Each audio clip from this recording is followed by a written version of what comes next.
Today on Tying Tips, we're going to show you just a couple ways to make your fly more consistent.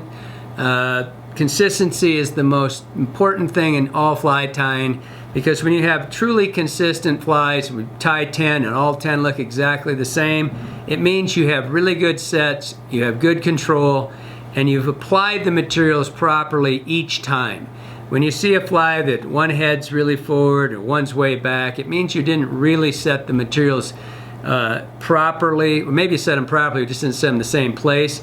And generally speaking, when you have a fly, like for example the Zoo Cougar, everything on this fly has a purpose. It's not just there, it's something, it's for a reason. So you know, tails sometimes are made to flutter, tails sometimes are made to support the fly, but they're there for a reason. And so you have to get your materials on here in the same spot, in the same place every time.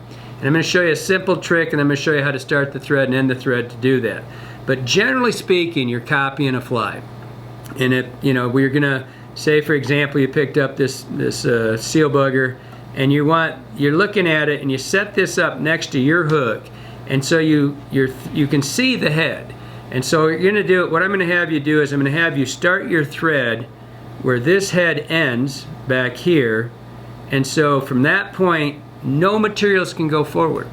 And so if you always look at that thread, you'll know I can't go past this. And the same goes with the tail. The tails can be just as important as the head. And so when I set this stuff on here, there's a place I like, and this is personal. Everybody's got a, you know, some of your low-dressed steelhead flies are maybe forward, maybe it's Atlantic salmon fly, it's not there. It doesn't matter. It's just be consistent and have a reason your materials are where they are. This tail, I want it to be right above the barb every single time. This is a whip tail. This is a marabou tail that's designed to swim, right? And so I'm going to have a way to put the materials there. So back to the head. I grabbed Johnny's bobbin with his pink thread in it, and so you could see this when I put it on here.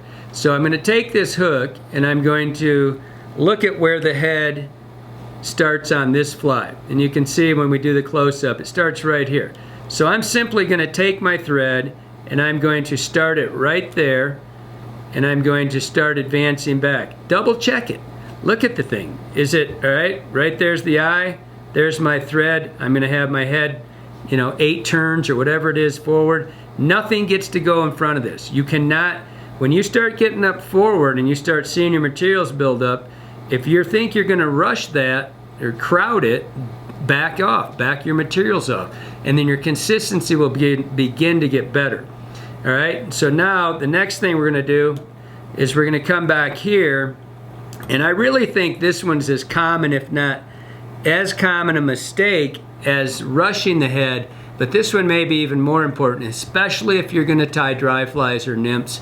And you'll see people tie their materials and their tails will actually bend around the bend of the hook. It's telling you that you got way too far back. And so especially with a dry fly, your tails are going to pierce the surface and the fly's not going to float. So back to this. So we've got our fly here, and we know where we want our body and our tail to start. And this is just, again, this is just a very simple, I'm going to show you on a close-up here. It's a very simple trick, and I don't care if you put 10 materials on here. When you stop your bobbin, when you let it hang straight down like this, and Johnny will do a close-up on it, you can see where the barb, they gouge the barb up. They take a gouging and it goes in like this, and they lift that metal up, and you can see where it starts. I personally like, every time I stop, and all my flies I use this, where that gouge starts, my thread is hanging right in it. If yours is up at the point, great. If it's back a little bit, whatever.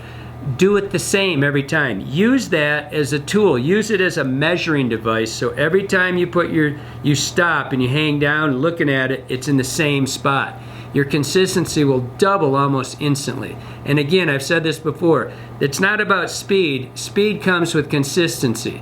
Once you've got your stuff and it's always the same and you're really consistent, your speed goes up, your flies get better, and they'll fish better.